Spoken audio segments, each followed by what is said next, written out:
জানেন কি, হাওড়া ব্রিজ রাত 12টার সময় বন্ধ রাখা হয়। জানলে চমকে উঠবেন। হাওড়া জেলায় হুগলি নদীর উপরে নির্মিত ঐতিহাসিক রবীন্দ্র সেতু বা হাওড়া ব্রিজ আজও মাথা উঁচু করে দাঁড়িয়ে রয়েছে।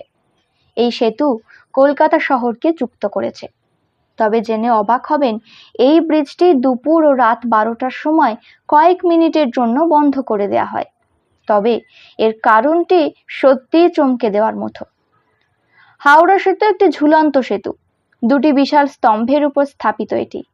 280 ফুটেরও বেশি উঁচু স্তম্ভ দুটি বিশাল কংক্রিটের ব্লকের সাথে নদীর তলদেশে নোঙর করা হয়েছে।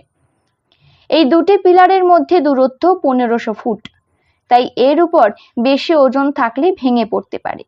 আসলে ইংরেজদের আমলে যখন হাওড়া ব্রিজটি বানানো হয়েছিল, তখন ইঞ্জিনিয়াররা ভেবেছিল 25,000 টনের বেশি ওজন নিতে পারবে না দুই দিকে থাকা এই স্তম্ভ দুটি। আর বুদ্ধিজীবীদের মতে যে কোনো ব্রিজ ভেঙে পড়ার সময় হলো 12টা, কিন্তু তারা উল্লেখ করেননি যে দুপুর 12টা নাকি রাত্রি 12টা। আর সেই কথা মেনে দুপুর ও রাত 12টার সময় 3 থেকে 4 মিনিটের জন্য সমস্ত যানবাহন বন্ধ করে দেওয়া হয়। যদিও এই তথ্যের কোনো বৈজ্ঞানিক ব্যাখ্যা নেই। প্রতিনিয়ত এই ব্রিজের দেখভাল করা হয়, কিন্তু তা সত্ত্বেও ব্রিজের কাঠামোতে মরচে পড়তে শুরু করেছে। মানুষের পানের পিক ও পশু পাখির মলমূত্রের কারণে ব্রিজটি ক্ষতিগ্রস্ত হচ্ছে।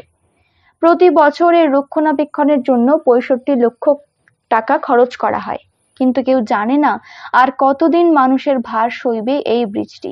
এদিকে কিছু লোক বলেন হাওড়া ব্রিজ কোনোভাবেই ভেঙে পড়বে না। এই 12টার সময় বন্ধ রাখা একটি চালাকি, কারণ যাতে মানুষের ওজন ছাড়া ব্রিজটি কিছু সময় শান্তিতে থাকতে পারে।